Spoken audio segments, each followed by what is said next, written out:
Saya mau kasih lihat kesaksian dari seorang yang sembuh dari kanker darah. 11 tahun yang lalu mestinya sudah mati oleh kanker darah. Saya dalam keadaan yang tidak berdaya secara manusia. Tapi saya tetap semangat. Dokter sama perawat-perawat cerita begini. Kamu ini the best pasien. Karena kamu tidak pernah mengeluh. Kamu selalu penuh sukacita. Dan benar, saya selama 31 hari di dalam rumah sakit itu ada di ruangan khusus ya. Isolasi room, saudara. Jadi semua yang masuk di ruangan saya itu harus dibungkus dari kepala sampai kaki. Karena saya dalam keadaan yang sangat kritis. Singkat cerita, karena dokter sempat terus terang sama saya. Kamu sewaktu-waktu bisa gone, dia bilang. Sewaktu-waktu bisa mati. Dia katakan satu virus saja kena ke jantung selesai kamu.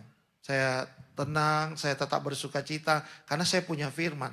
Saya itu udah diinfus kiri kanan gitu, apalagi waktu di kimo gitu ya. Dan saya itu dimonitor dari nursing station gitu ya. Itu 24 jam. Dan mungkin mereka terbingung-bingung lihat saya.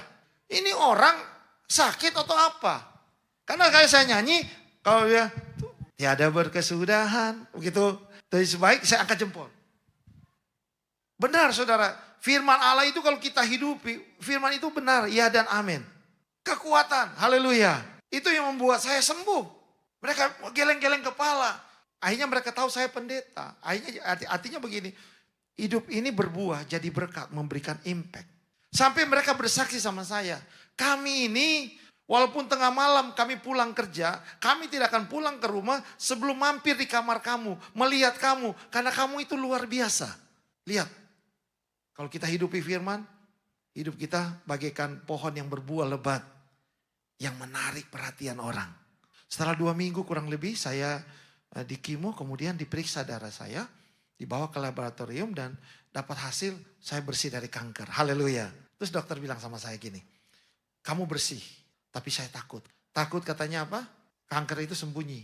Dan dia katakan kalau ada sel kanker itu katanya tidak mati satu sel pun, nanti reaksi kemudian itu akan jauh lebih ganas. Jadi apa dokter? Apa yang harus dilakukan? Tes darah lagi. Nah tes darah bukan tes darah biasa kan, di sumsum ambilnya. Itu dibor. Singkat cerita dibawa ke lab yang lebih advance katanya. Lab yang lebih baik. Sama hasilnya sama, bersih. Dokter bilang gini, saya masih takut. Saya bilang, jadi apa lagi? Bor lagi. Waduh bor tulang lagi. Jadi dibor lagi ketiga kali. Puji Tuhan setelah 3 kali. Luar biasa hasilnya. Negatif, semua udah bersih. Tepuk tangan buat Tuhan kita. Haleluya. Nah. Saudara, berakar dalam firman. Apapun yang terjadi, engkau tetap semangat.